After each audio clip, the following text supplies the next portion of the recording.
Bismillahirrahmanirrahim. Assalamualaikum warahmatullahi wabarakatuh. Waalaikumsalam warahmatullahi wabarakatuh. Bismillahirrahmanirrahim. Al-Fatihatu ila hadratin Nabiyil Mustafa Muhammadin sallallahu alaihi wa alihi wasallam wa ikhwanihi minal anbiya'i wal mursalin wa azwajihi wa ahli baiti wa dzurriyyati wa ashabihi والتابعين والتابعين التابعين ومن تبعهم بإحسان لا يوم الدين ولا جميع ملائكة المقربين لما أولى الله لما عباد الله الصالحين جمع الحفاظ جمع القراء المحدثين والمفسرين وأئمة المجتهدين وخصوصا لا مصنف هذا الكتاب الشيخ الإسلام الشيخ إبراهيم الباجوري ثم إلى الشيخ محمد الفضالي ثم إلى روح أستاذنا وأستاذ أستاذنا وجميع معلمينا ومشايخنا وأساتذتنا وآبائنا وأمهاتنا وأجدادنا وجداتنا وخصوصا أستاذنا الحبيب حامد بن شاه الحبشي وسلم وفرحه ثم إلى أستاذنا الحبيب ثم إلى روح كشف من شرك حضر من عندك رشدك رشدك حضر من عندك فك خلني عجب مجد وسلم وفرحه بأن الله يتغشاهم بالرحمة ويعلي درجاتهم في الجنة ويعيد علينا وينفعنا من بركاتهم وأنوارهم وعلومهم وأسرارهم وكراماتهم ونفحاتهم في الدين والدنيا والآخرة ثم إلى أرواح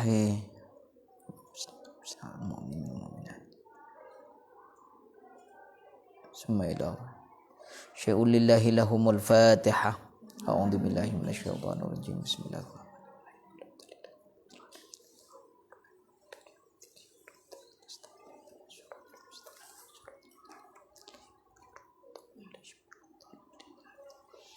Bismillahirrahmanirrahim. Qala al-musannif rahimahullahu ta'ala wa nafa'ana bihi wa bi'ulumihi fid dharain amin. Kita melanjutkan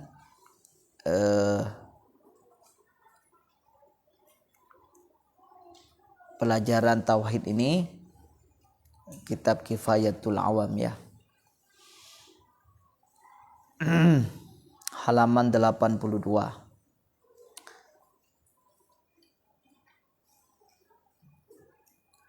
Bismillahirrahmanirrahim. Wa yastahilu alaihimus salatu wassalam addadu hadhil arba'ati wa hiya al-kadhibu wal khiyanatu bi fi'lin muharramin aw makruhin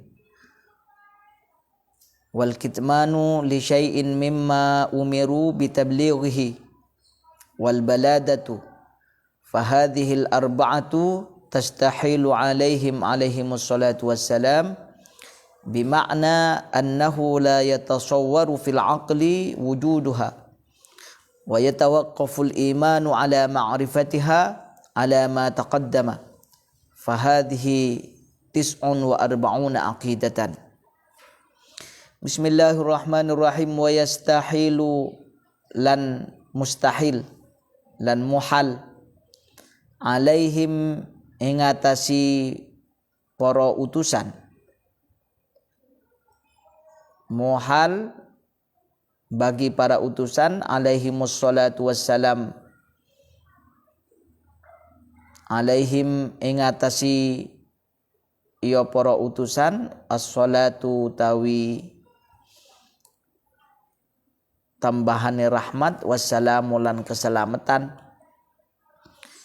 mohal bagi mereka addadu hadhil arba'ati pirang-pirang lawani iki papat sifat ya. Kalau di atas diterangkan sifat wajib bagi para rasul ada 4, maka lawannya sifat yang 4 itu menjadi sifat yang mohal bagi para rasul. Jadi kalau yang wajib 4, maka yang mohal 4. Jadi lawannya sifat wajib itu menjadi sifat yang mohal atau mustahil. Apa saja 4 sifat yang mohal itu yang menjadi lawan sifat wajib bagi para rasul? Wahia al-kadhibu Wahiyalan utawi al-arba'ah iku al-kadzibu suwici al-kadzibu khoro, wal khiyanatu lan luru khianat, bi fi'lin muharramin kalawan ngalakoni perkara kang diharamake, au makruhin utawa perkara kang den sengiti, wal kitmanu lan tiko kitman yang kaping tiko al kitmanu nyimpen li syai'in maring suwici barang mimma saking sebagiani barang umiru kang den perintah sapa ya rasul ya para rasul den perintah bitablighihi kalawan nyampayaki ya ma ya bitablighihi kalawan nyampayaki ya ma.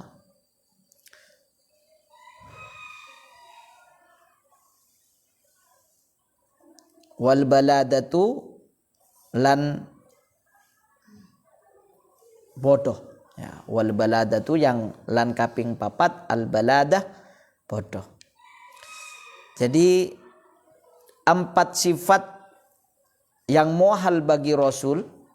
Yang pertama adalah sifat al-kadzib. Sifat al-kadzib itu adalah sifat bohong. Jadi muhal bagi para utusan itu bohong. Wal khianat yang nomor 2 sifat khianat. Apa khianat itu? Khianat itu bifi'lin muharramin au makruhin. Jadi bentuk yang dikatakan sifat khianat itu muhal Rasulullah itu berkhianat dengan melakukan hal-hal yang haram atau hal-hal yang makruh. Jadi kalau para rasul itu melakukan yang haram, maka itu namanya khianat. Kalau para rasul itu melakukan sesuatu yang makruh, maka itu masuk khianat. Ya. Jadi lawannya amanah. Amanah itu kan Rasulullah itu terjaga dari mengerjakan hal yang haram dan hal yang makruh atau syubhat. Jadi Rasul itu melaksanakan hal yang haram dan yang makruh, maka menjadi muhal para Rasul itu.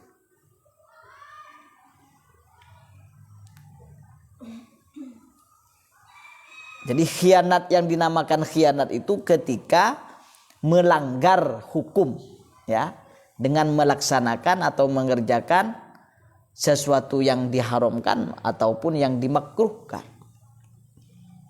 Nah, itu namanya khianat. Yang nomor 3 adalah sifat kitman. Sifat kitman itu adalah menyimpan. Menyimpan apa? Menyimpan sesuatu yang oleh Allah diperintah untuk disampaikan kepada umatnya. Oleh para rasul itu kemudian tidak disampaikan. Nah, itu adalah sesuatu yang muhal. Ini lawan dari sifat tabligh. Sifat tabligh itu menyampaikan.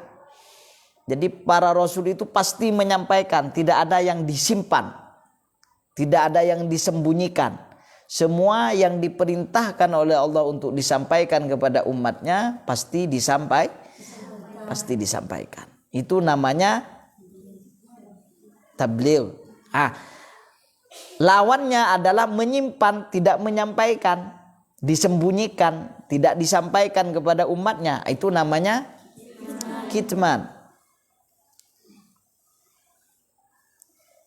Jadi begitu. Wal baladah dan bodoh. Mustahil Rasulullah itu, para rasul itu bodoh. Ya, mustahil. Nanti alasannya kenapa demikian, ya, itu dijelaskan. Kenapa kok mustahil bodoh? Ini lawan dari kitab dari sifat Fatona. Fatona itu cerdas. Loh, katanya Rasul itu adalah tidak bisa baca, tidak bisa menulis. Itu bukan kebodohan. Kenapa? Satu, konteks pada waktu itu, ya. Konteks pada waktu Rasulullah berdakwah di bangsa Arab, menulis dan membaca bukan standar atau bukan indikasi orang cerdas. Bukan indikasi orang pintar. Ya, kenapa? Karena masyarakat pada waktu itu ya masyarakat yang tidak bisa, bukan kebiasaannya nulis dan membaca. Tapi mereka itu pintar, cerdas. Ya, sekali mendengar hafal dia. Ya. Mun kamu kan terbalik. Pintar baca, pintar nulis, tapi tidak, ya kurang cerdas lah. Sekarang hafal, nanti sore lupa. Beda dengan orang Arab pada waktu itu. Orang Arab tidak usah baca, tidak usah nulis. Cukup menelengkan kepalanya saja, mendengarkan sesuatu sudah hafal. Makanya para sahabat dulu mendengarkan Rasulullah baca Quran, sedikit yang membaca, sedikit yang menulis. Ada hanya beberapa gelintir sahabat yang pintar menulis. Yang lain kebanyakan yang tidak bisa baca, tidak bisa nulis. Tapi cerdas.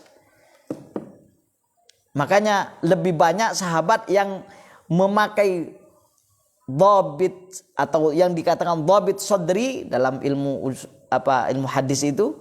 Dhabit sodri itu apa? Cerdas, hafalannya kuat, akurat. Ya, akurat, lafaz per lafaz dihafalkan. Coba bayangkan, orang Arab itu diberi beberapa kemampuan oleh Allah, kelebihan di dalam menghafal. Ya, di dalam kelebihan di antaranya menghafal nasab. Nasabnya itu ke atas hafal dia. Beda dengan kita. Kamu seumpama ya. Coba sebutkan orang tuamu ke atas 5 turunan. Tak hafal kamu sudah. Kalau orang Arab itu sampai 10 sampai terus hafal dia. Padahal kadang-kadang namanya sama, Hasan bin Husin bin Hasan bin Muhammad bin Ahmad bin Muhammad bin Hasan bin Husin gitu. Hafal tapi. Di antaranya juga memiliki kemampuan menghafal yang luar biasa. Ini makanya Rasulullah meskipun tidak bisa baca, tidak bisa nulis, tidak sesuatu yang dianggap bodoh oleh masyarakatnya. Kenapa? Karena yang dipentingkan adalah kecerdasan. Rasulullah itu cerdas. Kalau tidak cerdas bagaimana mau berhujjah, bagaimana mau menjawab ya tantangan, hujjah dan lain sebagainya kalau tidak cerdas.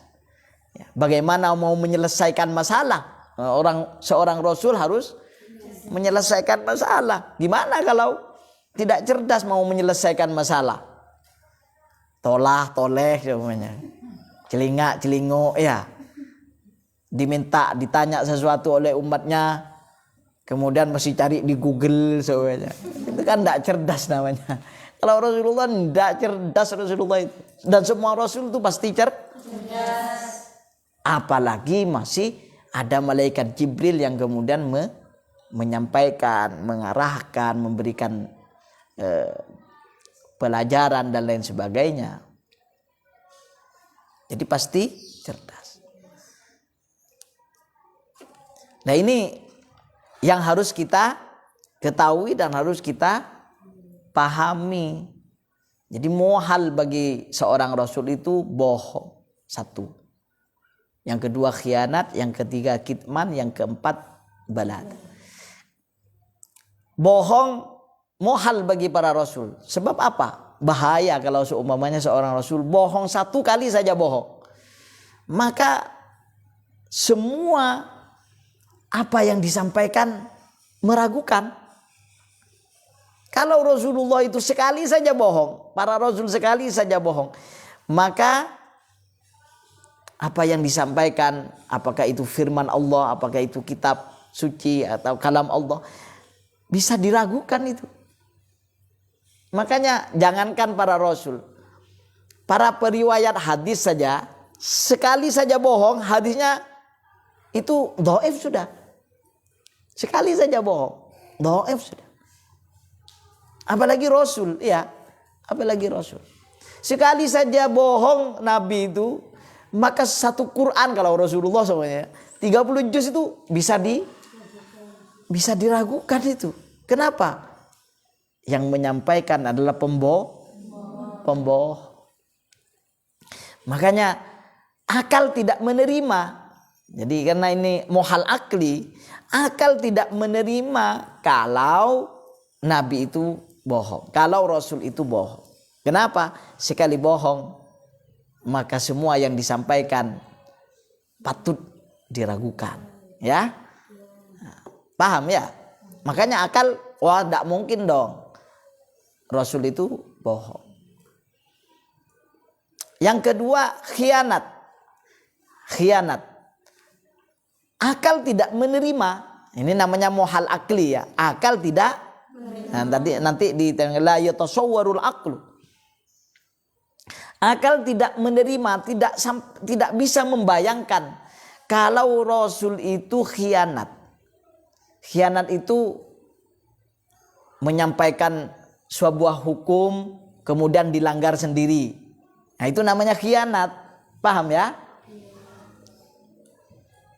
Tidak memiliki integritas. Apa yang diucapkan tidak sama dengan yang dilakukan. Nah, itu bahaya itu. Kalau seorang Rasul seperti itu, bahaya. Tidak percaya orang. Gimana mau mempercayai orang yang khianat? Melarang perzinahan ternyata melakukan sendiri. Melarang riba ternyata melaksanakan sendiri.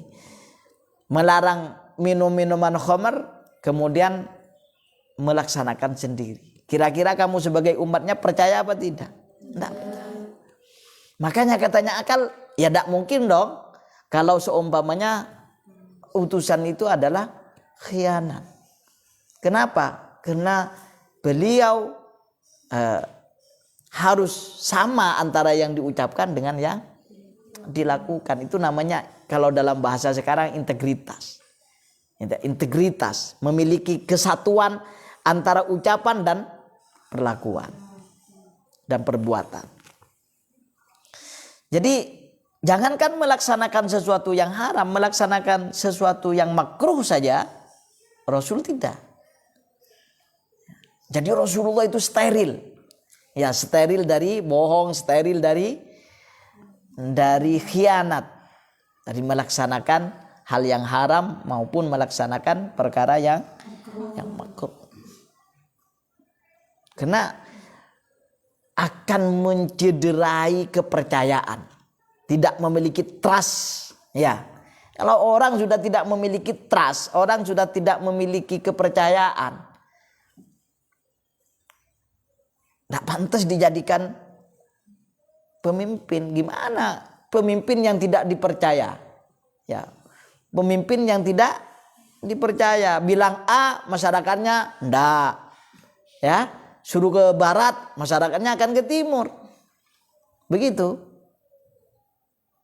Sehingga kemudian akal ya tidak bisa membayangkan kalau seorang Rasul itu khianat. Gitu. Makanya akal memuhalkan sifat khianat bagi para Rasul. Paham ya? Ya.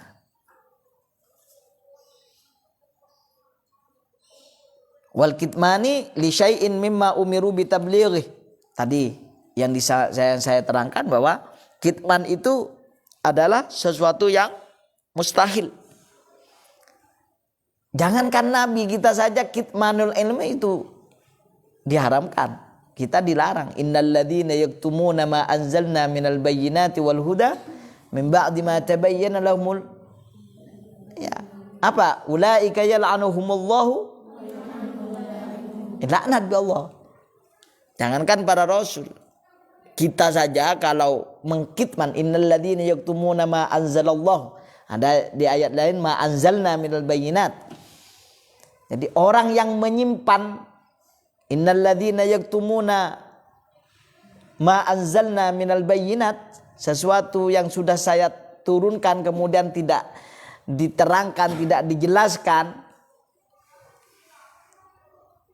itu dosa, akan dilaknat oleh Allah Subhanahu wa taala.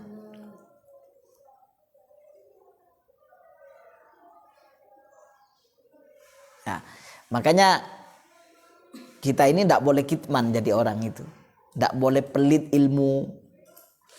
Makanya saya katakan semua nanti santri kalau bisa ngajar apa saja, ngajar ilmu, ngajar ngaji, ngajar keilmuan apa saja. Karena tidak boleh itu menyimpan ilmu yang kita punya itu tidak boleh. Ya, diminta atau tidak, kamu dibayar atau tidak, ya nanti kamu harus ngajar.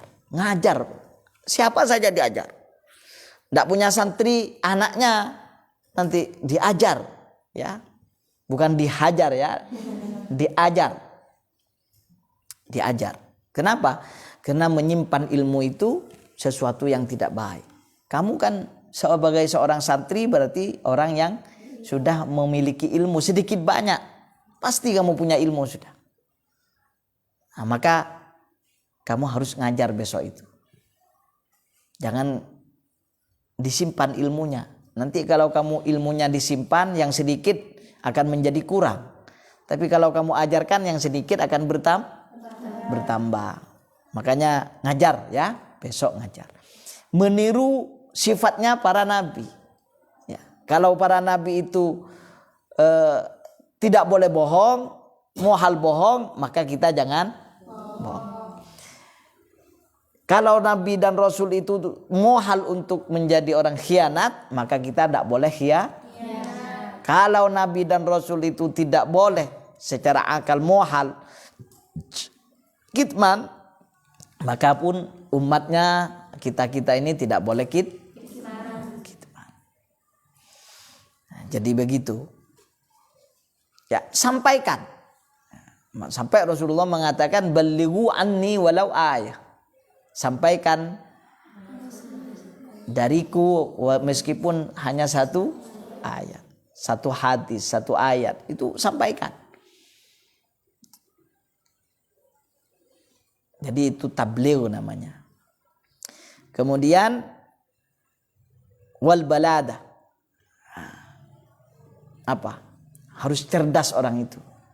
Harus pintar orang itu.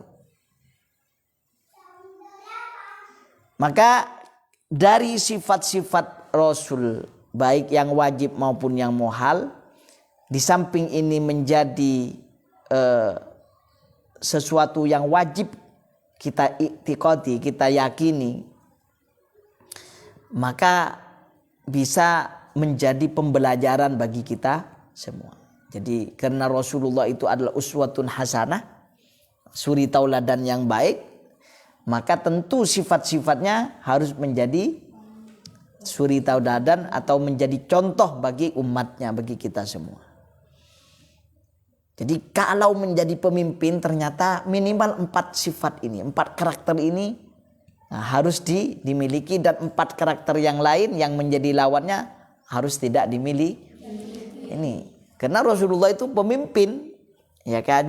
Jadi kalau kita mau jadi pemimpin, ya, satu, harus jujur. Pemimpin itu harus jujur. Tidak boleh bohong. Ya. Jadi pengurus tidak boleh bohong. Harus jujur. Meneladani sifat-sifat Nabi. Jadi pemimpin itu harus amanah. Tidak boleh khianat. Jadi pengurus tidak boleh khianat. Harus amanah. Harus amanah. Amanah itu diantaranya memiliki sifat memiliki integritas.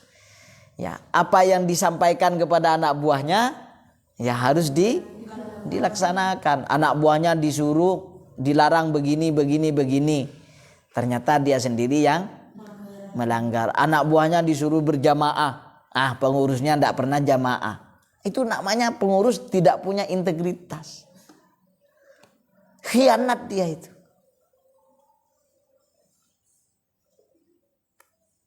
Anak buahnya tidak boleh melanggar zona seumpamanya ya. Ternyata dia melanggar zona. Itu khianat namanya.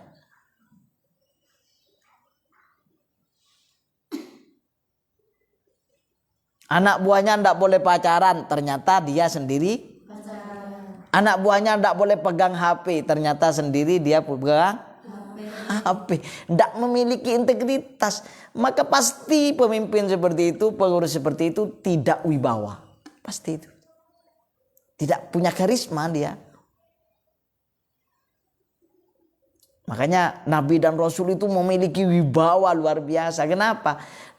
Beliau itu memiliki integritas. Sekali beliau bilang A, pasti cocok dengan apa yang dilakukan. Nah, ini harus kita teladani. Kemudian kitman, tidak boleh bagi para Rasul. Harus tabligh.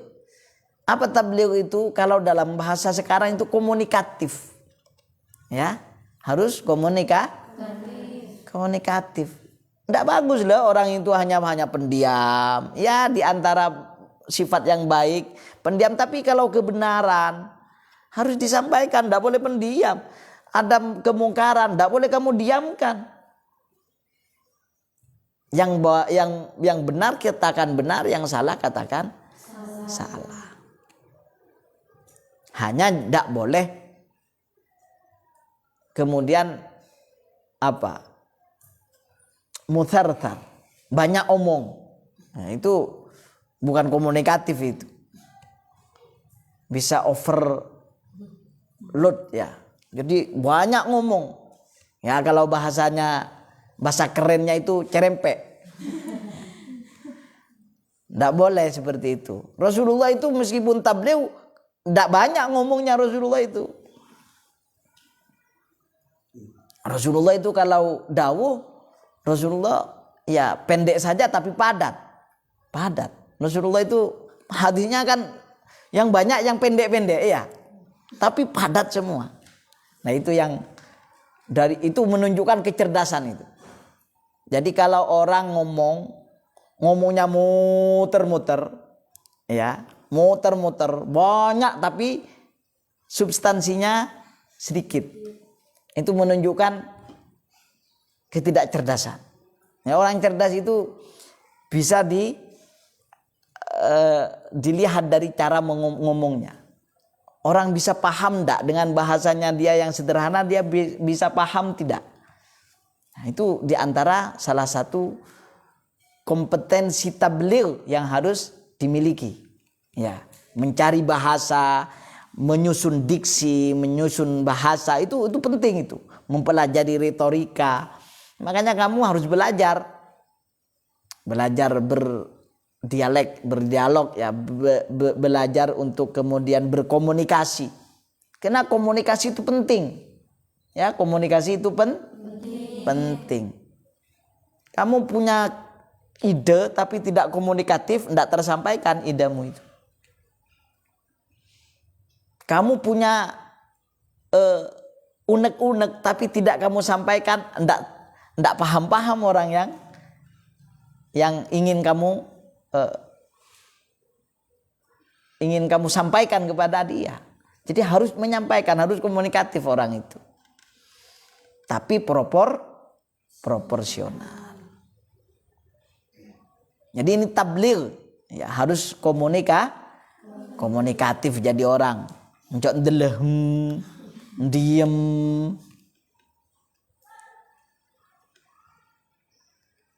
La na'am wala. Tidak iya dan tidak. Ketika ditanya ya tidak iya ya tidak enggak. Ya, kalau pemimpin seperti ini bahaya. Akhirnya anggotanya ngelama. Kenapa? Pemimpinnya tidak punya kebijakan. Ya.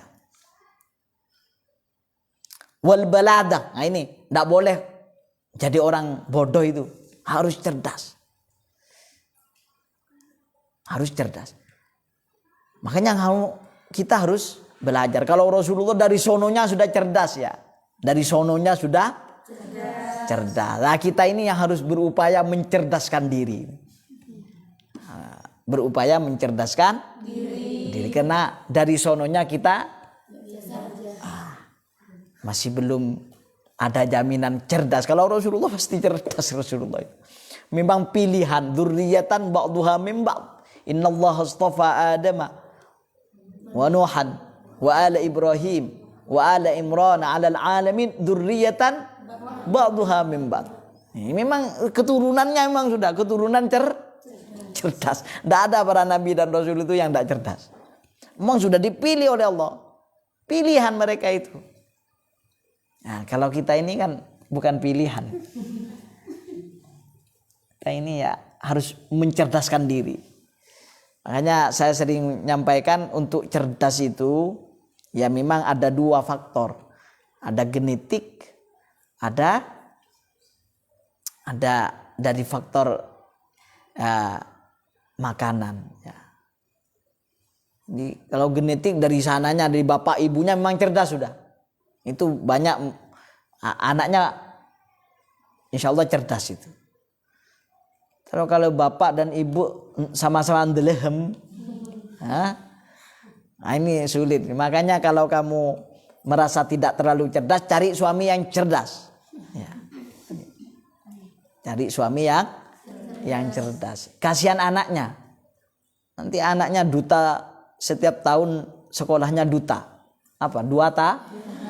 Kelas 1 duta, kelas 2 duta, kelas 6 duta. Jadi 6 sekolah MI itu mestinya 6 tahun selesai 12.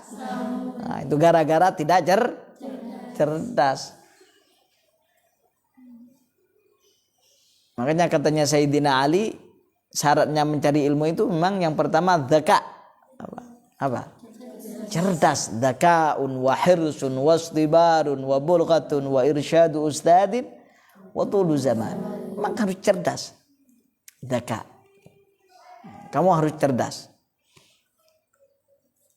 Faktor yang kedua adalah faktor makanan. Awas makanannya kamu dijaga ya. Biar cerdas. Makanan yang tidak cerdas jangan dimakan. Ya. Kayak apa makanan yang tidak cerdas? Pertama, makanan yang tidak halal. Kalau standarnya Islam halalan dua itu menjadi prinsip. Harus pastikan halal. Yang kedua thayyibah. Thayyibah itu dalam bahasanya farmasi itu bergizi. Ya, cari makanan yang bergizi. Kalau bisa lengkap gizinya, mulai dari vitaminnya lengkap, vitamin A, vitamin B, vitamin C, vitamin D, vitamin E. Itu harus lengkap itu. Karena kalau tidak begitu, ya badan kita ini kurang gizi. Nanti sinyalnya bisa terganggu. Ya.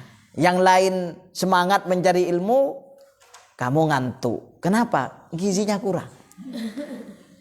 Kenapa? Asupannya kurang. Kalau bahasanya sekarang gizi buruk. Ya gizi buruk itu bukan hanya menguruskan badan. Oke, secara fisik iya, tapi secara mental juga pengaruh. Secara intelektual juga pengaruh. Ya. Makanya penting makan daging, makan telur, minum susu, kemudian buah-buahan. Ya penting. Biar kita ini sekolah itu semangat gitu loh. Beda orang yang cerdas dan tidak cerdas sekolah itu. Kalau tidak cerdas itu wallahu a'lam sudah itu. Kalau sudah sekolah gini, makanya coba kamu sekali-kali main-main ke sekolah favorit gitu ya. Sekolah favorit itu tidak ada yang ngantuk di situ itu. Gurunya ada pertanyaan. Kalau perlu sebelum gurunya menawarkan ada pertanyaan, sudah ngacung duluan. Itu menunjukkan cerdas dia. Tapi kalau ada pertanyaan dari guru, ada yang mau bertanya, itu menunjukkan tidak ada yang cerdas itu. Orang cerdas itu pasti banyak penasarannya. Curiosity-nya itu pasti banyak itu. Pengen tahunya banyak, karena cerdas. Makanya kalau ada anak sering bertanya, ya sering bertanya, tanyaan, itu berarti kecerdasannya. Ya. Jadi kalau kamu punya anak, anaknya ya banyak tanya, ya itu berarti cerdas itu. Ketimbang ada yang gini tok gitu ya. Itu patut dikhawatirkan, jangan-jangan anak saya tidak cerdas. Ya, harus cerdas. Makanya dikasih asupan yang bergizi, ya. Jangan ya saya katakan terong itu bagus, tapi kalau tiap hari itu ngantuk itu.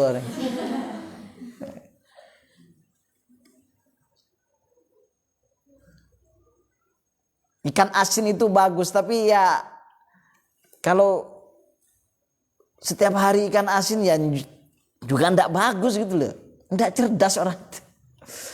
Jadi kamu sebagai ibu ya harus tahu itu. Kamu akan menjadi manajer rumah tangga. Anak saya harus cerdas. Gitu.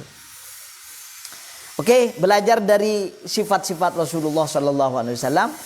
Maka yang nomor 4 adalah sifat fatonah. Lawannya adalah sifat belada. Tidak boleh bodoh. Kenapa? Calon pemimpin. Anak saya harus jadi pemimpin. Calon pemimpin tidak boleh bodoh. Harus cerdas. Cerdas itu sinyalnya itu tak usah muter-muter gitu loh. Tahu kamu? Kamu wifi kalau lagi tidak cerdas. Atau kamu datanya sudah hampir habis ya. Muter gini. Yang mau loading itu, yang mau itu sulit sekali. Sama dengan orang itu. Kalau tidak cerdas ya kayak itu. Kayak komputer Pentium 1 dulu itu ya. Muter. Nunggu. Itu sama kalau ada anak yang begitu. Teman-temannya sudah paham. Dia tidak paham sendiri kan kasihan.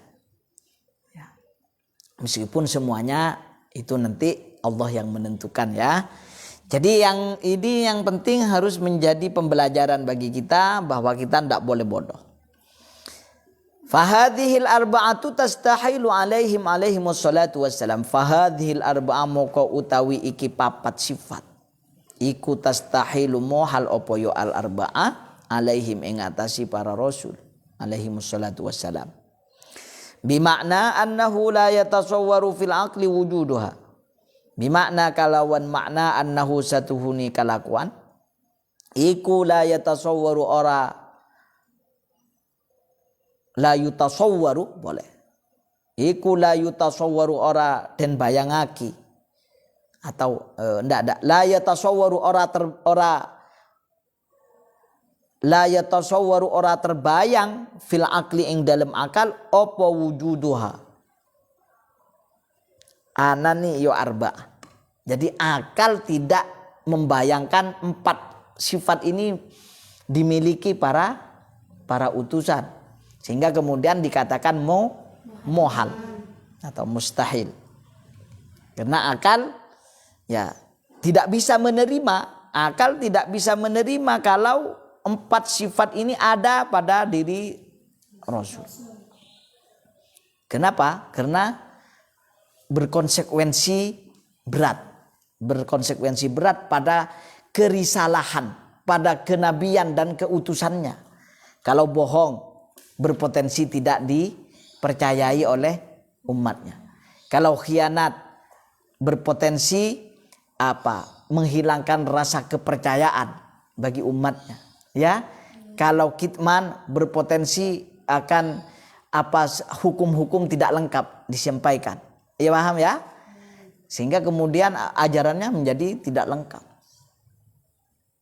Kalau bodoh berpotensi akan menyesatkan umatnya. Iya kan? Umatnya tanya, mana jalan menuju Surabaya? Ke timur. Aduh, bahaya kalau begitu. Iya. Umatnya bertanya, bagaimana caranya masuk surga? Kemudian dijawab jalannya masuk neraka, bahaya. Makanya 4 sifat ini la tasawwaru al-aqlu fil aqli wujuduha. Paham ya? Wa yatawaqqaful imanu ala ma'rifatiha ala ma taqaddama. Wa yatawaqqafu lan ngatek opo al imanu iman ala ma'rifatiha ing atasi weruh ing yo papat. Alama ing atasi barang taqaddama kan wis dhisik sop opo yo ma. Jadi yatawaqqaful iman artinya keimanan kita akan sempurna ya, akan sempurna kalau kita mengetahui ya, mengetahui ini, harus mengetahui kita. Kalau tidak, keimanan kita tidak sempurna. Ini yang dikatakan wa yatawaqqaful iman ala ma'rifatiha. Jadi kesempurnaan iman kita juga mensyaratkan kita mengetahui kepada sifat-sifat yang muhal bagi para, bukan hanya yang wajib tapi juga yang muhal. Makanya kalau kamu membaca sifat-sifat Allah dengan yang muhal, dengan yang jaiz, ya jangan dilupakan yang sifat-sifat para rasul yang wajib dan yang muhal.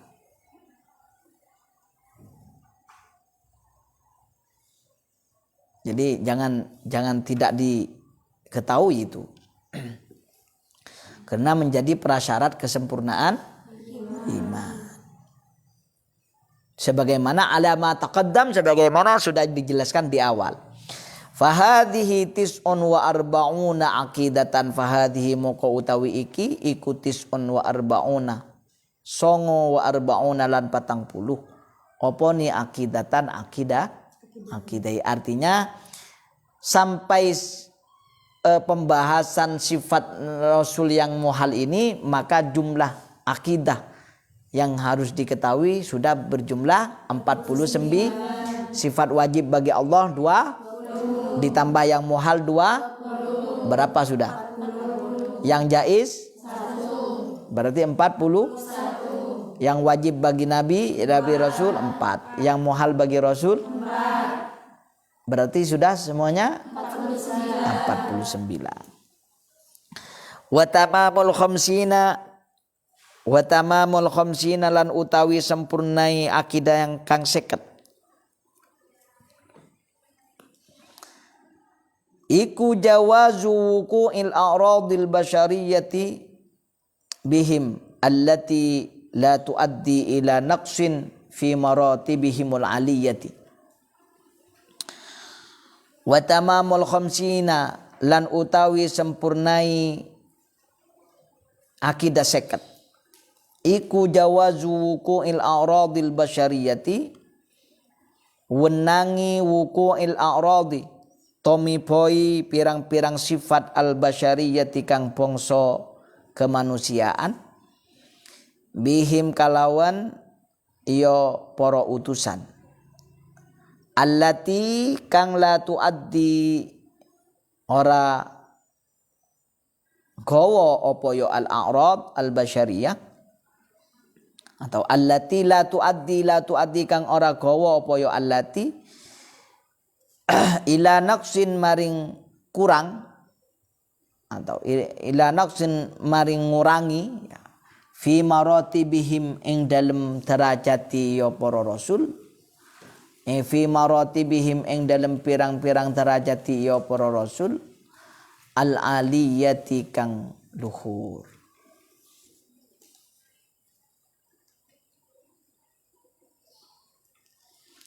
Jadi yang nomor 50 dari akidah yang wajib diketahui oleh orang mukallaf adalah sifat jaiz bagi para nabi dan rasul. Apa sifat jaiz itu bagi para rasul itu? Jawazu wuqu'il a'rad. Boleh ya terjadi bagi para rasul itu sifat-sifat kemanusiaan. Hal-hal yang manusiawi, ya, hal-hal yang manusiawi. Itu boleh terjadi kepada para rasul. Selama hal-hal yang manusiawi itu tidak mengurangi kepada derajat mereka yang tinggi. Contohnya seperti hal yang manusiawi, sakit ringan, ya, sakit ringan. Seperti apa? Sakit batuk, panas. Itu manusiawi itu.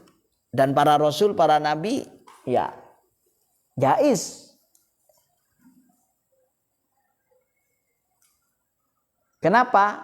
Karena sakit batuk, sakit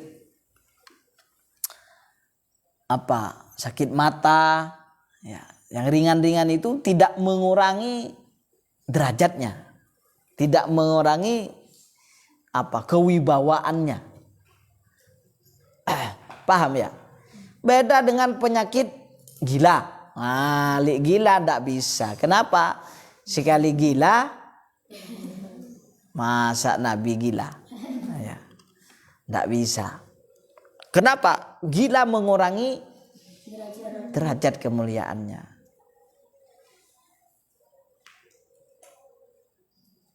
Judam tidak boleh. Kenapa? Mengurangi kemuliaannya. Penyakit-penyakit yang yang menjadi aib itu tidak boleh, tidak bisa Nabi itu dijaga oleh Allah Subhanahu wa taala.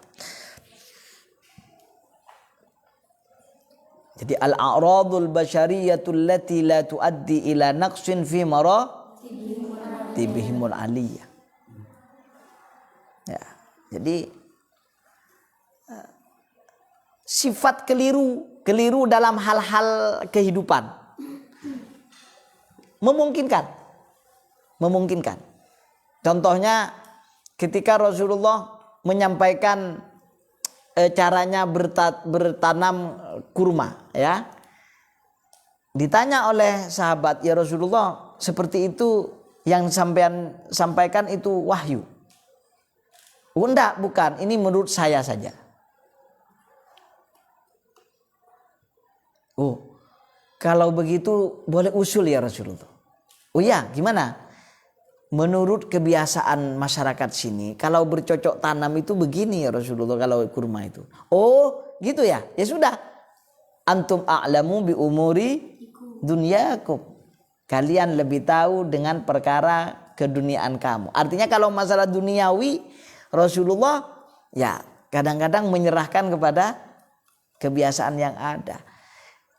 Kenapa kok demikian? Karena Rasul itu memiliki dua dimensi. Ya, ini yang penting. Nabi Muhammad, Rasulullah itu memiliki dua dimensi. Nabi-nabi yang lain juga memiliki dua dimensi. Dimensi apa? Satu, dimensi basyariyah. Yang kedua adalah dimensi nubuwah.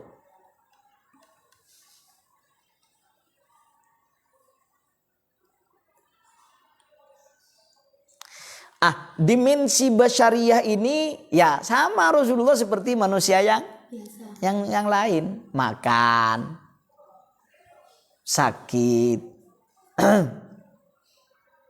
beristri, ini sama.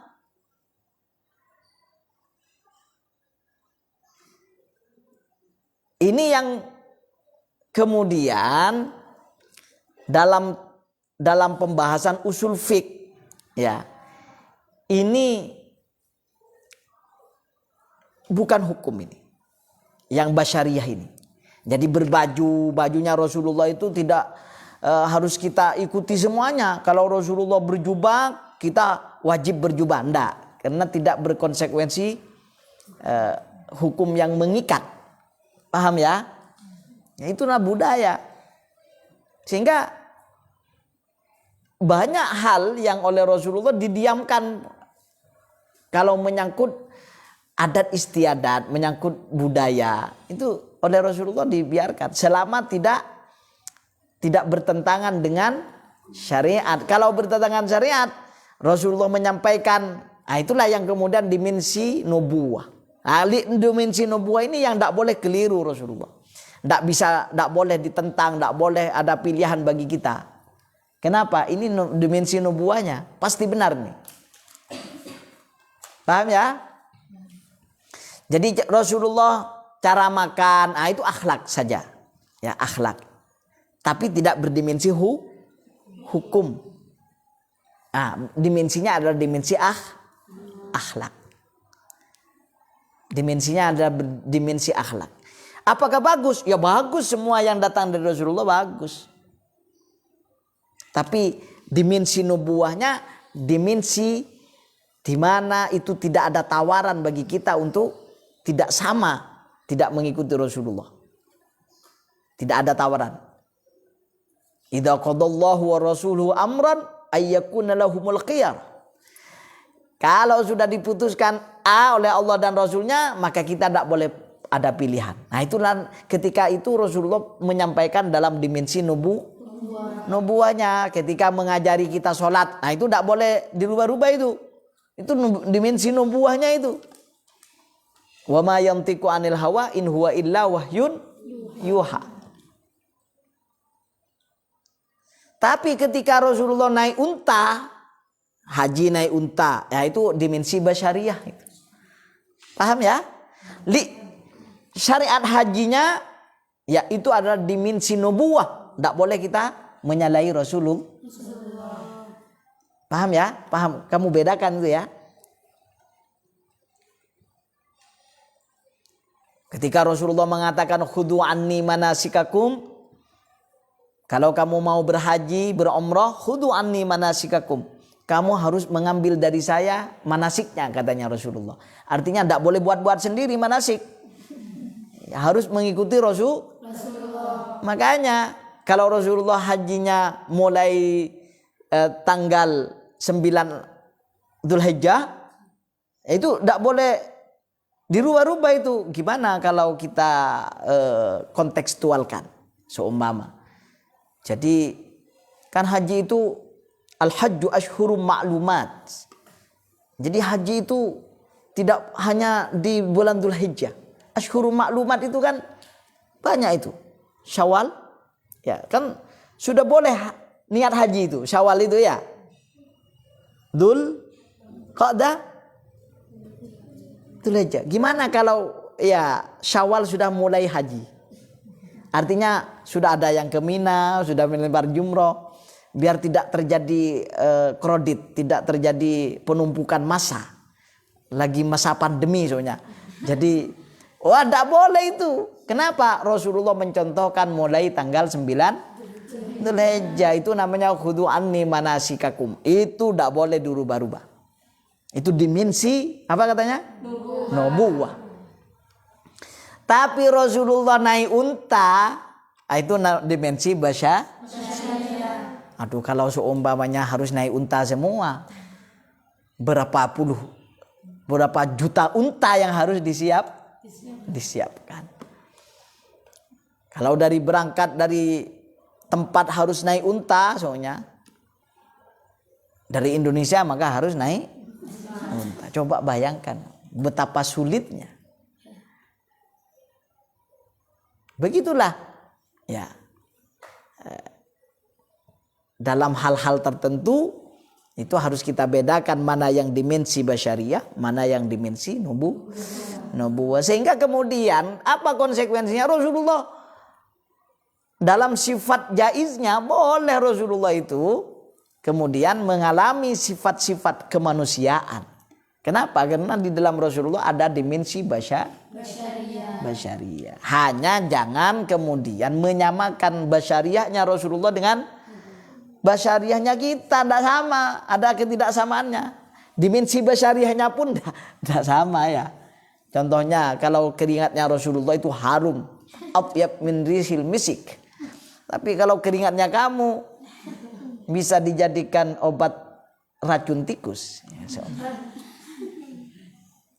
Makanya lam yahtalim qattu taha mutlaqan abada wa mata ta'aba aslam fi madaz zamani Minhud dawabu falam tahrab wa ma waqa'at babatun abadan fi jismihil hasani bi khalfihi ka'ama min ru'yatun sabatat wa la yura asru baulin minhu fi alani wa qalbuhu lam yanam wal ainu qad na'asat wa la yuradillahu fi syamsi dhu fatani katifahu qad alata qauman idza jalasu indal wiladati sif yadha bi mukhtatani hadil khasa'is fa fadhatakun aminan min syarri narin wa surraki wa mimmihani. Itu di antara kehususan basyariahnya Rasulullah, meskipun sama-sama punya dimensi kemanusiaan ndak sama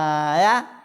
Coba cek pada aki ojo kun Muhammad, ya Muhammad siapa itu? Muhammadun basyarun lakin lakal basyari Muhammadun mithlu yaquti bainal hajari. Ya katanya itu. Nabi Muhammad itu memang basyarun. Apa? Manusia.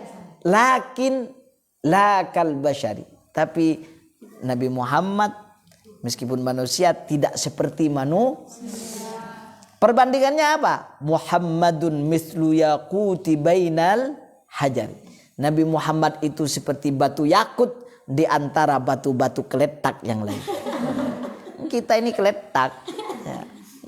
Batu yakut itu satu, harganya mahal itu. Bisa ratusan truk batu keletak kita dapatkan. Jadi jangan samakan jabat Muhammad lagi. Ya, jagun Muhammad pada manusia. Tidak sama. Muhammadun mithlu yakut bainal hajari. Yakut itu batu. Tapi jika pada batu letak. Ya, jika pada batu sungai ya. Tidak sama. Harganya tidak sama. Keindahannya tidak sama. Semuanya tidak sama. Nabi Muhammad itu dimensi basyariahnya juga begitu. Darahnya, kalau milihnya kamu, darahnya najis. Haram. Milihnya Rasulullah. Tidak najis darahnya. Halal diminum. Ya ketika Rasulullah berhijamah. Ya apa? Hijamah itu apa? Bekam. Tanduk katanya orang Madura. Itu darahnya ditaruh dalam sebuah wadah. Katanya Rasulullah kepada salah satu sahabat. Tolong ini ya. Ditaruh disimpan, yang boleh tahu hanya Allah dan kamu. Siap ya Rasulullah. Dibawa, setelah dibawa tolah-toleh sahabat ini tidak ada orang, diminum gluk. Setelah habis pergi ke Rasulullah. Rasulullah ditanya, ditaruh di mana oleh kamu? Ditaruh di tempat sebagaimana pesannya Rasulullah. Tidak akan ada yang tahu kecuali Allah dan saya. Katanya Rasul, kamu minum ya? Iya ya Rasulullah. Wallah katanya Rasulullah, perutmu tidak akan disentuh api neraka. Coba bayangkan, mau minum darahnya kamu jangan masuk neraka. Jangan disamakan. Jangan disama. Kencingnya Rasulullah itu diminum bisa terhindar dari neraka yang minum itu. Coba bayangkan, Masya Allah ya. Lam yahtalim qattu taha mutlaqan abada. Tidak pernah mimpi basah Rasulullah itu. Sebab apa? Pikirannya tidak pernah kotor. Mungkin kita kan tidak ya. Mimpi dengan pacar gitu. Rasulullah tidak pernah. Lam yahtalim qattu taha mutlaqan abada. Tidak pernah mimpi basah Rasulullah. Wa ma tata'aba aslan fi madaz zamanin. Tidak pernah ngaup. Apa? Wah, tidak pernah Rasulullah itu. Mun kita, Masya Allah, salah kubair tak ning bitong berapa kali. Kan gitu. Wa ma tata'aba aslan fi madaz zamani. Tidak lama. Basyari, dimensi basyariahnya. Minhud dawabu falam tahrab wa ma waqa'at. Lalat tidak pernah nyentuh Rasulullah, tidak pernah nyinggap Rasulullah. Ma waqa'at. Mun kita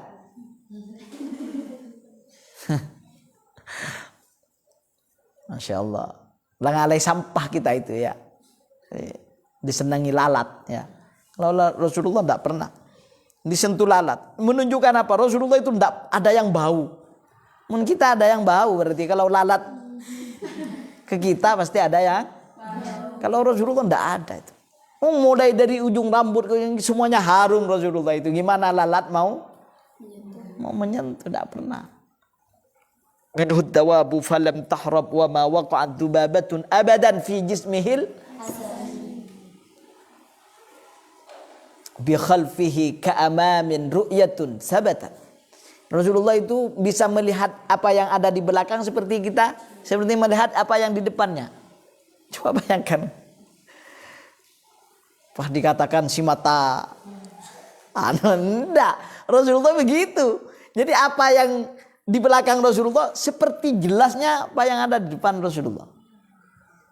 Mohon kamu. Ya enggak lah. Seleb orang kamu itu bisa, kalau Rasulullah enggak. Ini Rasulullah mau dipentung orang, dipukul orang dari belakang, ketemu oleh Rasulullah itu. Bi khalfihi ka'amamin ru'yatun sabatan wala yura athru baulin minhu fi alani. Dan kencingnya Rasulullah, seninya Rasulullah tidak pernah dilihat orang. Jadi langsung, jadi kalau habis qadil hajat, buang air kencing, air kecil, habis itu langsung diserap, habis. Tidak ada bau, tidak ada apa. Oh, mun kita. Wallahu a'lam bissawab itu. Asru baulin minhu fi alani wala bawala bekas tidak ada. Gitu Rasulullah ya. Wa qalbuhu lam yanam wal ainu qad na'asat. Meskipun makrifatnya Rasulullah itu kalau tidur merem, tapi hatinya tidak pernah tidur. Kita kan enggak. Kadang terbalik. Mata melak, ate mate. Iya. Apalagi terban mete, mate benti ate. Terban melak bayi ate kadang mate. Kalau Rasulullah dalam kondisi beliau tidur pun hatinya tidak pernah tidur beliau. Makanya ketika satu saat habis bangun tidur Rasulullah, Allahu Akbar. Katanya Siti Aisyah, ya Rasulullah, bukankah panjenengan tadi tidur? Seorang Nabi dan Rasul tidak akan pernah tidur hatinya. Mun kamu jangan macam-macam. Ya. Itu namanya wa qalbuhu lam yanam wal ainu wala yara dhillahu fi syamsi dhu fatani. Dan Rasulullah itu tidak pernah ada orang melihat bayangannya kalau lihat berjalan di bawah sinar matahari. Kenapa? Komarun, ya. Rasulullah itu apa namanya? Yang dinyanyikan komarun gitu lah. Anta nurun fauqa nuri. Ya itulah. Anta nurun fauqa nuri, kalau dalam dibak ya. Engkau adalah cahaya di atas cahaya matahari kalah. Makanya tidak ada bayangannya Rasulullah itu. Sekarang beda orang yang lebat ada bajang, nah itu jin. Rasulullah memang cahayanya mengalahkan cahaya matahari. Ya kalau jalan itu tidak ada sinarnya, tidak ada bayangannya. Mun kita apa empat bajang nah ya.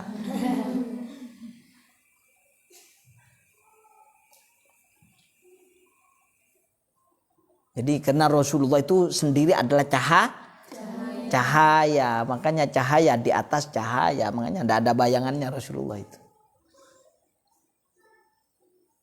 Subhanallah ya. Wala yura dhillahu fi syamsi dhu fatani. Katifahu qad alata qauman idza jalasu. Katifahu. Pundaknya Rasulullah itu pasti lebih tinggi daripada pundaknya orang yang duduk di sekitarnya. Jadi Rasulullah mau duduk dengan siapa saja, apa tengkiin orang kata. Duduk dengan Rasulullah, takir menang dengan Rasulullah. Pasti Rasulullah lebih. Masya Allah, itu mukjizat. Katifahu qad alata qauman idza jalasu. Indal wiladati istifyada bi muqtadin, ketika lahir Rasulullah sudah bersunat. Jadi tidak ada dokter yang nyunat Rasulullah, tidak ada. Rasulullah sudah bersunat mulai lahir. Subhanallah. Dan banyak lagi kekhususan Rasulullah yang tidak sama dengan basyariahnya kita. Makanya Cik Mat Muhammad Aki abadar yang lo maceng ngajak kun Muhammad sama-sama manusia. Ini tidak tahu siapa. Makanya dilarang oleh Allah, para sahabat jangan manggil Muhammad. La taj'alu du'a ar-rasuli ka du'a ibadikum. Allah. Kamu kalau manggil Rasulullah itu jangan panggil Mat Muhammad, dan katanya Rasulullah. Mereka kancan. Ya. Panggil Rasulullah, ya Rasulullah. Di siapa mapas mau ke Rasulullah. Mun ke kiai saja kamu ndak mapas, maka Rasulullah Mat Muhammad tanderem. Ke kiai baik nyaman kamu mapas. Ke kiai Sulaha. Pas tak ngojak kiai kamu. Sulaha akhirnya. Ke kiai Adnan, pas ngojak Adnan kamu. Berkata Adnan Syarif. Siapa kamu itu? Gitu deh. Gitu ya, itu saja sudah tidak sopan gitu ya, apalagi kepada Rasul. Muhammad berkata, Muhammad siapa jeria? Rasulullah saja tidak pernah dipanggil Muhammad oleh Allah ya, dipanggil nama julukannya, ya ayyuhal muddatsir, ya ayyuhal muzammil, Thaha, Yasin, gitu kan. Umatnya yang membutuhkan syafaatnya, kemudian Mat Muhammad. Oke, kembali ke ini, jawazu wuqu'il a'radil basyariyah bihim allati la tuaddi ila naqsin fi maratibihimul. Selama sifat-sifat kemanusiaan itu tidak mengganggu kepada derajatnya para rasul yang tinggi.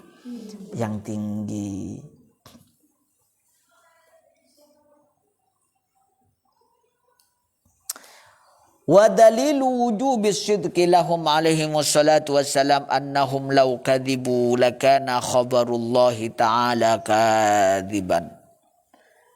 Lianna Allah ta'ala saddaqa da'wahum ar-risalata bi idharil mu'jizati ala aydihim. Wal mu'jizatu nazilatun manzilata qawlihi ta'ala sadaqa 'abdi fi kulli ma yablughu anni.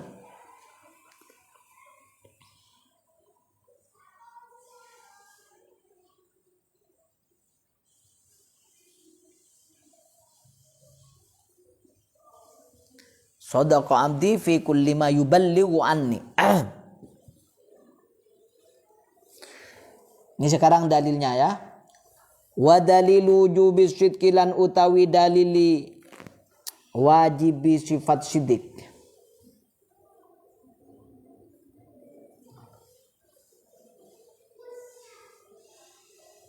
Lahum maring para rasul alaihi wassalatu wassalam.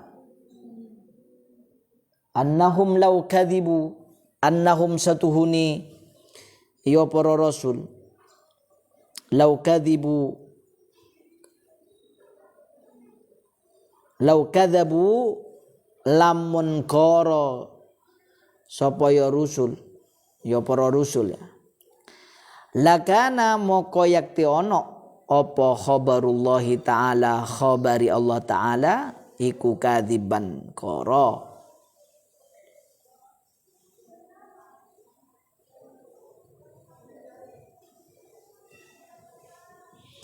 Lianna Allah Ta'ala karena satuhune Allah Ta'ala iku saddaqan penderaki sapa Allah Ta'ala dakwahum ing pengakuane iya para rasul.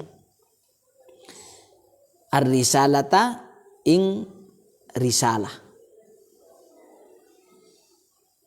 Penderaki bi idharil mu'jizati kalawan mertelaaki mukjizat ala aidihim ing atasi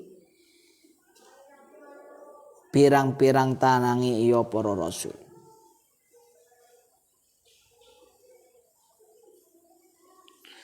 Wal mu'jizatu lan utawi mu'jizat iku nazilatun manzilata qaulihi ta'ala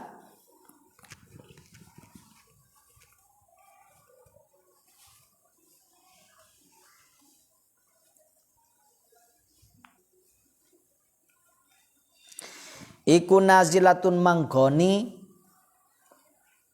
Wal mu'jizatu lan utawi mu'jizat iku nazilatun manggoni manzilata qaulihi ta'ala ing panggonan dawi Allah ta'ala rupani sadaqa abdi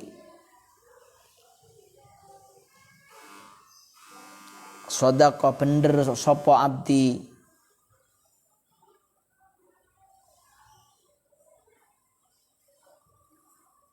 sopo hambai ingsun fi kullima ing dalem saben-saben barang yuballighu kan nyampayaki sopo yo abdi anni saking ingsun.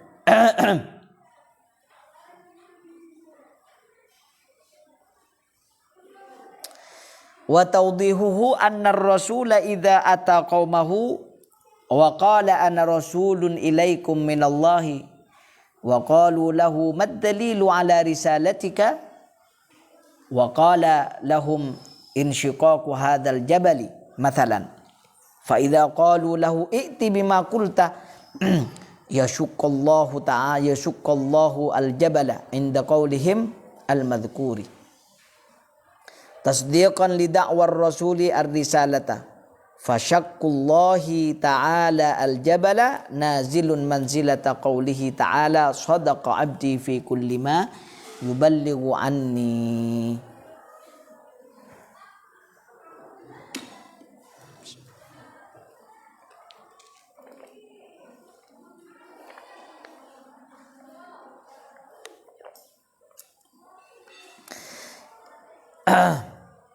Wa tawdihuhu lan utawi penjelasani iyo dalil annar rasula satuhuni rasul satuhuni utusan idza ata lamun teka sapa ya rasul qaumahu ing qaumi ya rasul wa qala lan ngucap sapa rasul ana utawi ingsun rasulun iku utusan ilaikum maring sira kabeh minallahi ta'ala minallahi saking Allah wa qalu lan ngucap sapa ya kaum lahu maring ya rasul mad dalilu apa dalil ala risalatika ing ngatasi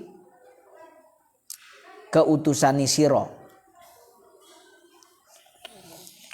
wa qala lan ngucap sapa ya rasul lahum maring ya kaum insyiqaqu hadzal jabali iku insyiqaqu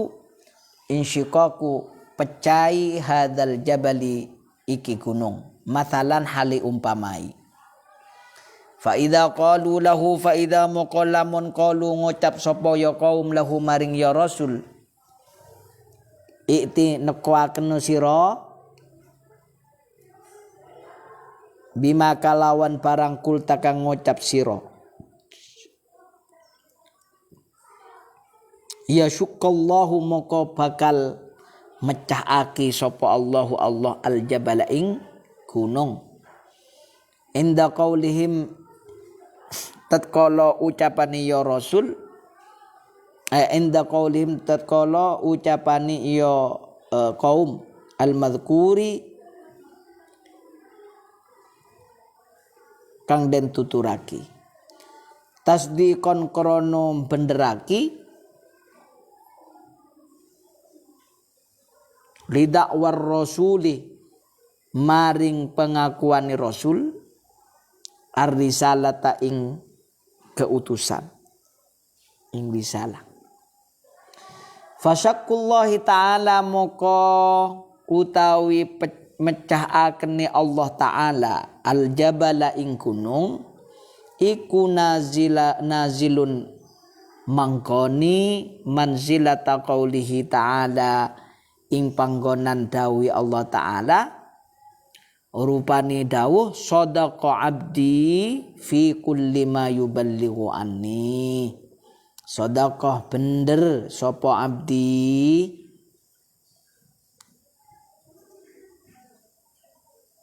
hambai ingsun fi kulli ma ing dalem saben-saben barang yuballighu kang nyampayaki sapa ya abdi anni saking ingsun.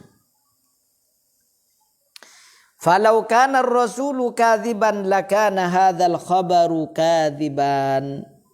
Falau kana moko lamun ono sapa rasul iku kadziban koro, iku kadziban wong kang koro, lakana hadzal khabari lakana moko yakti ono apa hadzal khabari iki khabar iku kadziban koro. Wal kadzibu alaihi ta'ala muhalun, wal kadzibu lan utawi koro alaihi ta'ala ing atase Allah ta'ala iku muhalun muhal. Fayakuna kadzabur rusuli, fayakuna moko ono apa kadzabur rusuli korowi pirang-pirang utusan iku muhalan muhal.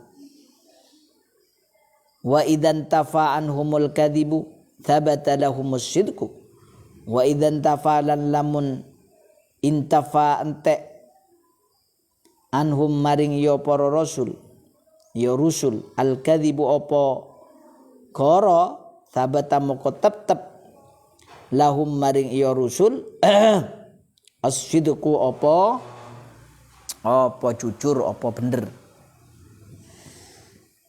Jadi dalil sifat siddiq bagi para rasul adalah ya secara akli ya, andai kata para rasul itu bohong, maka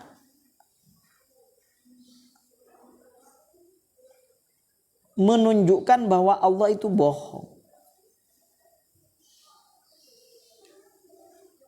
Khabar dari Allah itu bohong.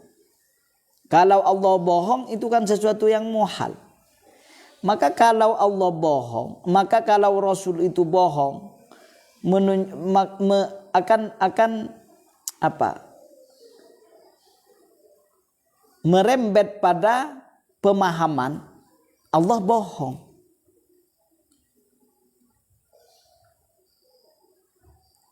Padahal bohong bagi Allah itu ketika bohong bagi Allah muhal, maka bohong bagi para rasul adalah juga muhal. Karena ini adalah menjadi rentetan. Sebab logikanya begini, katanya ulama di sini, katanya musannif. Rasul itu oleh Allah dibela. Rasul itu oleh Allah dibenarkan. Setiap pengakuan utusan oleh Allah dibenarkan. Melalui apa? Melalui mukjizat. Ya, para rasul kan pasti diberi mukjizat oleh Allah, ya. Mukjizat itu sebenarnya adalah pembenaran, ya. Mukjizat itu adalah pembenaran Allah bagi para rasul. Perhatikan. Mukjizat itu adalah pembenaran Allah, pembelaan Allah bagi para utusannya. Seakan-akan dengan mukjizat itu Allah mengatakan shadaqa abdi fi kulli ma yuballighu anni. Bahwa hambaku ini benar dari semua apa yang disampaikan dariku benar. Buktinya Allah kasih mukjizat. Ya, Allah kasih mukjizat itu adalah pembenaran.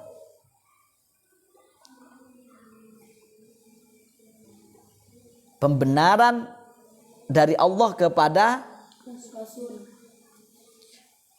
contohnya begini. Seumpama ya, ada seorang rasul datang kepada umatnya bilang, umatku, ketahuilah bahwa saya ini adalah utusan Allah.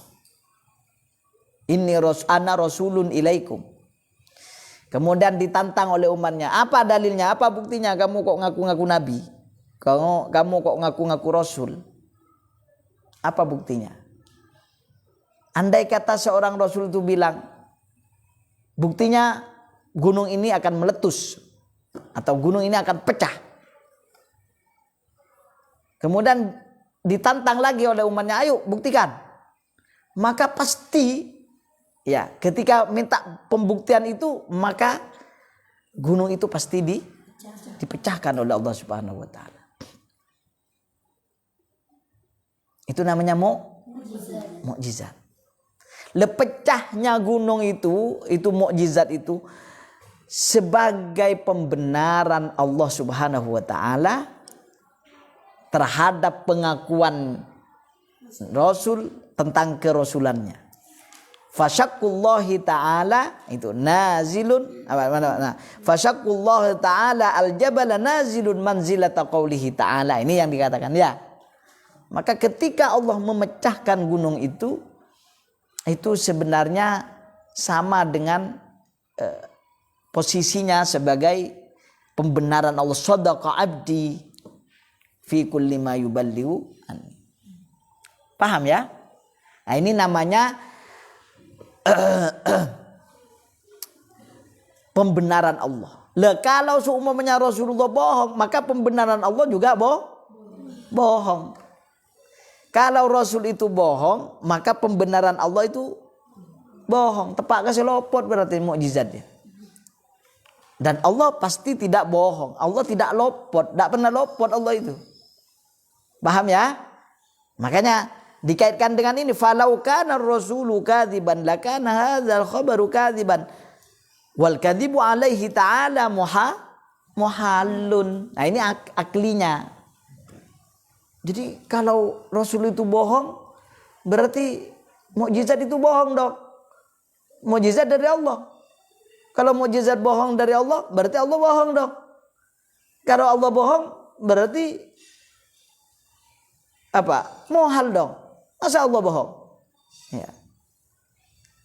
Sehingga akal tidak menerima kebohongan bagi. Ketika bohong tidak diterima oleh akal, maka katanya ulama di sini, wa idan tafa anhumul kadzib, kalau kebohongan tidak bisa diterima oleh akal, thabata lahumus sidq, maka kemudian akal pasti menetapkan berarti jujur.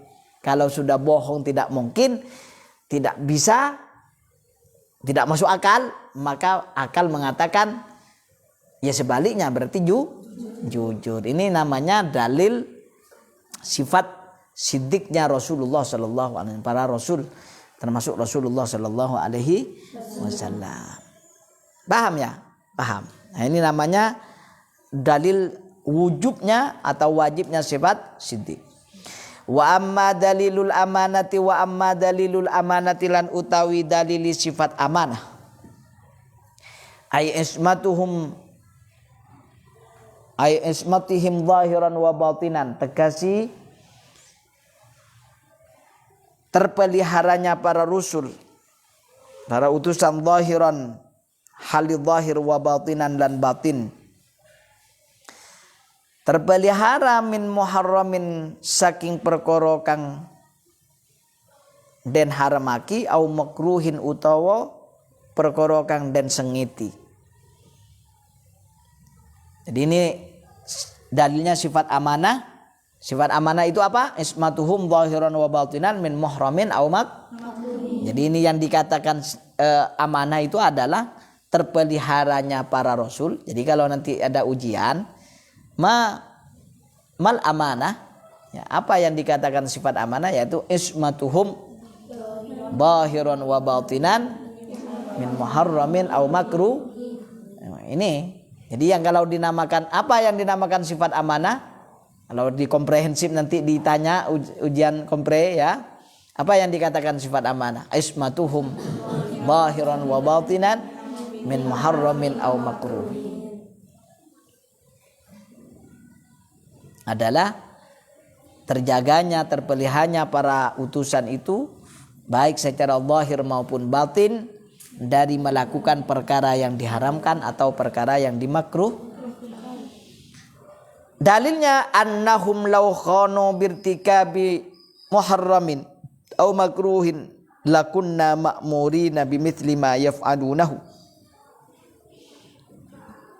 Wala yasihhu an nu'mara bi muharramin aw makruhin li anna Allah ta'ala la ya'muru bil fahsya fata'ayyana annahum lam yaf'alu illa ta'ata imma wajibatan aw mandubatan.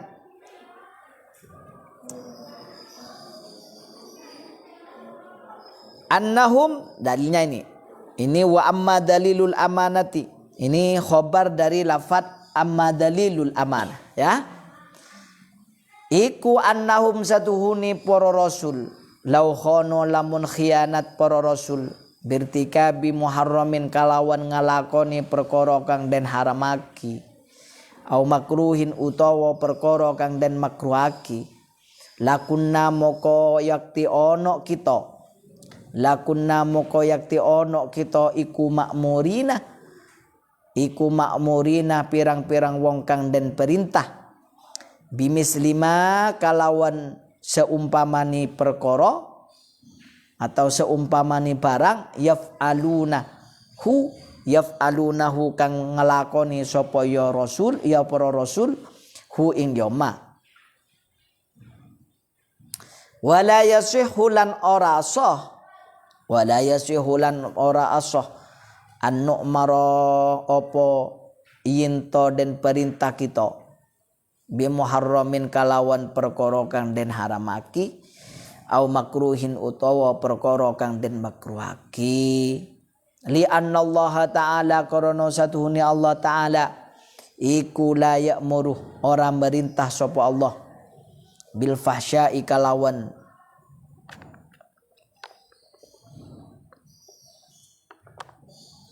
bil fahsya kalawan perkara fahsya atau kejahatan bil fahsya'i kalawan perkara jahat. Fata'ayyana annahum maka dadi jelas annahum satuhune ya para rasul lam yaf'alu ora ngalakoni para rasul illa ta'ata angin ing ta'at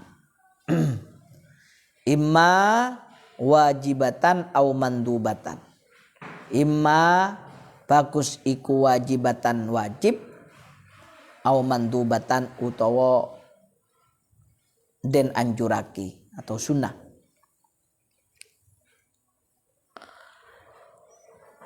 Wala tadkhulu af'aluhumul mubahatu wala tadkhulu lan ora melebet apa af'aluhum pirang-pirang kelakuane ya para rasul al mubahatu kang boleh kan wenang li annahum korona satuhune ya para rasul idza fa'alu lamun ngalakoni sapa rasul al mubaha kang perkara wenang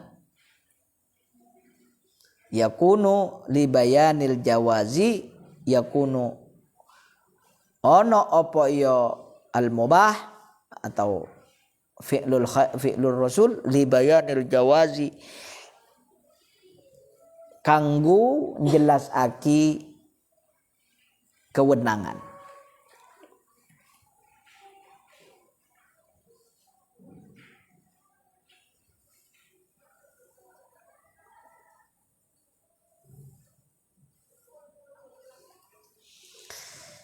Jadi dalilnya sifat amanah wajib menurut akal bagi para rasul itu karena annahum law khanu birtikabin muharramin andai kata mereka melakukan perkara yang haram ya, atau perkara yang makruh maka lakunna maka pasti kita ini juga diperintah untuk melakukan yang sama.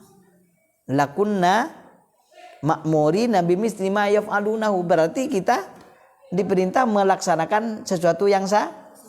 Karena Rasul itu adalah contoh. Laqad kana lakum fi Rasulillahi Kalau Rasulullah ke barat, kita harus ke barat. Kalau para rasul itu melakukan haram, maka kita harus melakukan haram. Kan begitu ya logikanya. Berarti kita ini diperintah oleh Allah untuk melakukan perkara yang haram.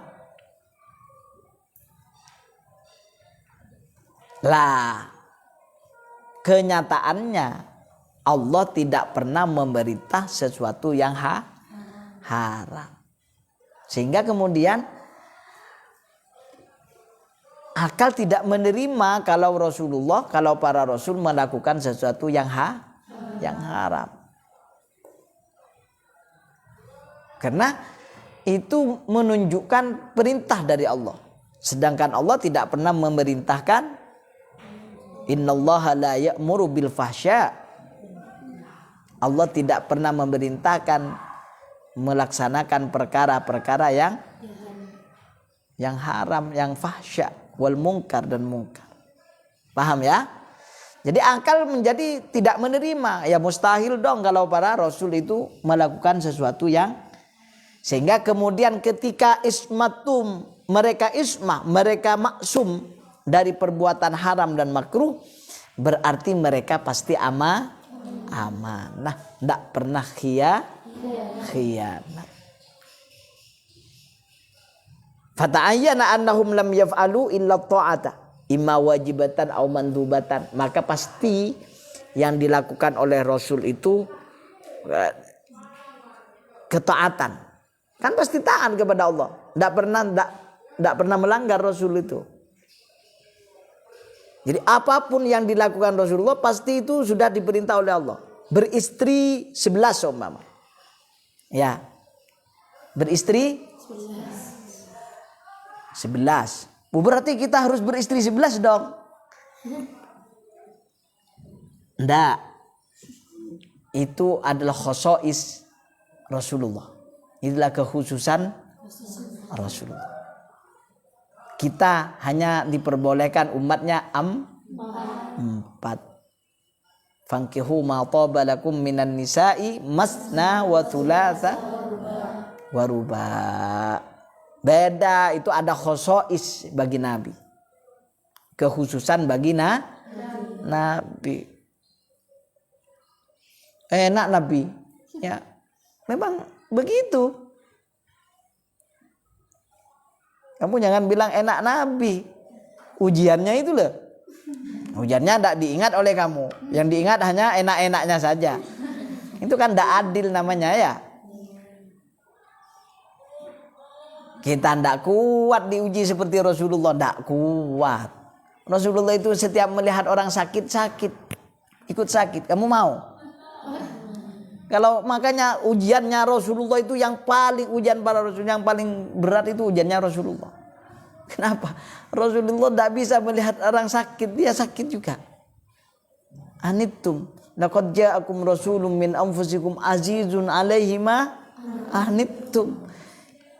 Di nabi yang lain tidak begitu. Tidak seperti Rasulullah ini ujiannya. Rasulullah tidak bisa melihat umatnya sakit. Makanya ketika mau meninggal Rasulullah ummati gitu. Nabi yang lain kan hebat-hebat. Fir'aun, ya kan? Katanya Nabi Musa diuji dengan Fir'aun ya. Nabi Ibrahim dibakar. Kok kayaknya lebih berat nabi-nabi yang lain? Yang lain tidak diuji dengan perasaan oleh Rasulullah. Oleh Allah sebesar ujiannya Rasulullah. Rasulullah itu diuji dengan begitu beratnya menanggung beban. Tak kuat wong kita ini. Nanggung perasaan tibi sakit tibi tak kuat. Iya. Rasulullah itu begitu. Makanya penderitaan yang lain itu dibanding Rasulullah sekoncon koko ini. Tidak ada apa-apanya. Kenapa? Kita ini tidak peduli dengan orang lain. Rasulullah tidak bisa tidak peduli Rasulullah itu. Laqad ja'akum rasulun min anfusikum azizun 'alaihi ma anit harisun. Ini. Kalau nabi-nabi yang lain tidak terlalu harisun, bukan membandingkannya, memang begitu. Ini untuk Allah ingin menunjukkan kemuliaan Nabi Muhammad. Nabi yang lain, Nabi Nuh, umatnya tidak mau didakwahi, ya, mungkar, kafir terus, nentang terus. Doa akhirnya Nabi Nuh. Apa tanda benar Allah? Suruh habiskan oleh Nabi Nuh itu. Oh iya Nuh, kalau sudah menyerah kamu, ayo buat perahu. Wasna'il fulka bi'ayunina wahyina wa la tukhatibni fil ladzina zalamu innahum maghraqun. Ya mula kamu tak kuat no, marah ke bayi perahu. Ke bayi perahu Nabi Nuh. Tahu kamu umatnya pada era Nabi Allah. Banjir bandang ya Allah. Coba bayangkan banjir bandang, banjir Sukodono saja kayak begitu. Saya ini mikir kemarin terjebak banjir, saya mau lewat tak bisa, mobil sudah hampir tenggelam. Aduh. Gimana dulu pusingnya banjir bandangnya Nabi Nuh ya.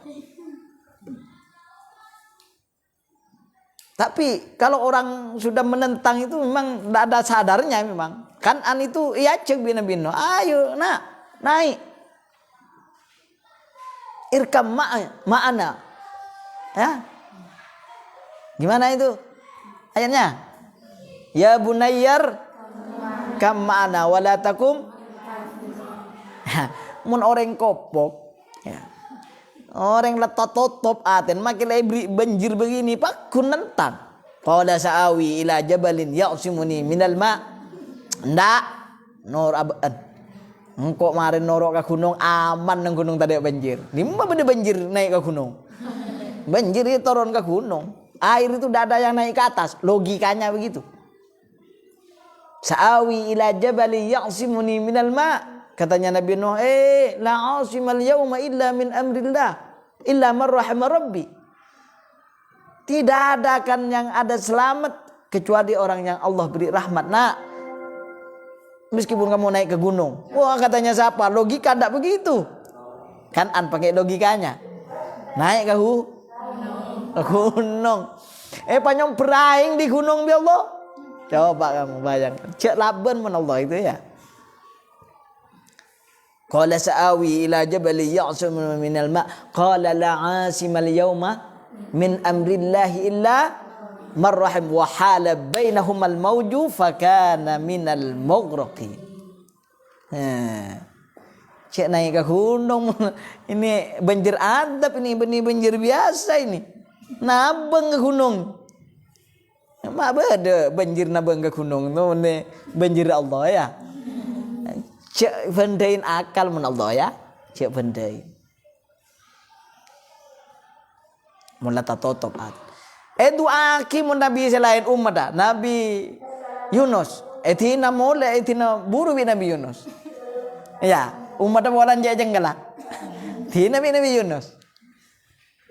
Nabi Ibrahim, thi Nabi Ibrahim. Mari yo per Nabi Ibrahim selamat thi Nabi Ibrahim. Ada thi nendeng dah iya bila. Makanya ketika nanti syafaat kubra, mereka tundus di hadapan Allah semua para nabi itu. Ketika orang-orang pergi, ayo Nabi Adam, panjenengan kan bapak gula panjenengan. Kapi ni kak. Ni kak orang kelaungan derem ni kak, minta ke Allah.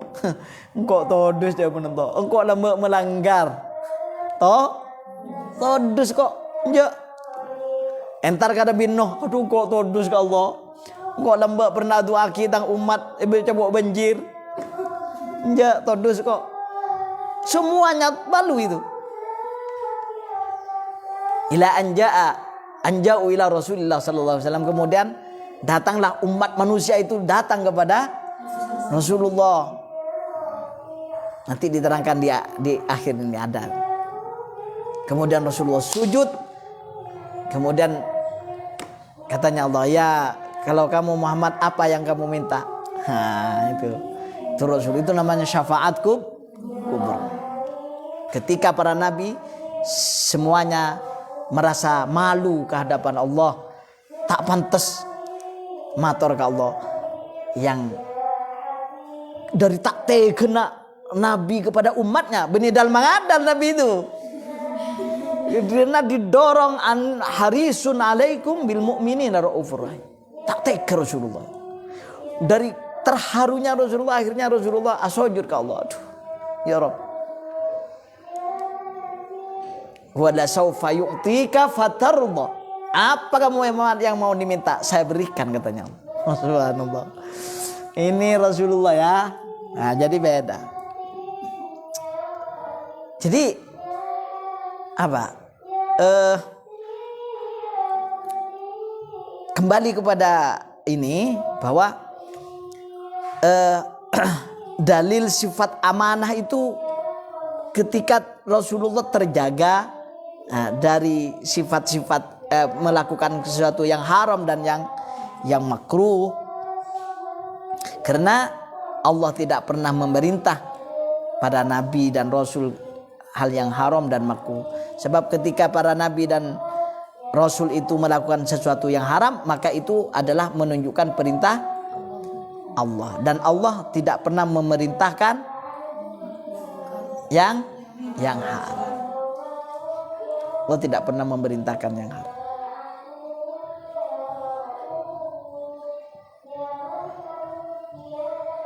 Sehingga semuanya yang dilakukan oleh Rasulullah itu, oleh para rasul itu adalah wajibat. Kalau tidak wajib adalah mandubah. Muntak sunnah wajib, sunnah wajib, sunnah wajib, sunnah. Ganjaran mula itu. Ya. Tidak pernah melakukan sesuatu yang haram dan makruh. Bagaimana dengan mubah? Tidak masuk dalam pembahasan ini. La tadkhulu. Kenapa? Karena mubah itu, kalau Rasulullah melaksanakan sesuatu yang mubah, ini menunjukkan penjelasan tentang kebolehan hukumnya, ya, tentang hukum bolehnya melakukan seperti itu. Seperti makan, itu mubah namanya, ya, tidur.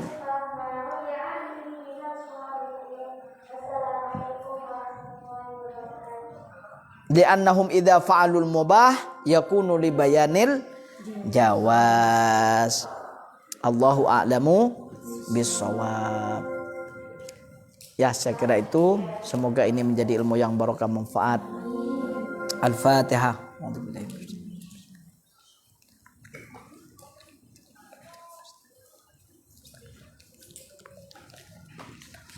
Assalamualaikum warahmatullahi wabarakatuh.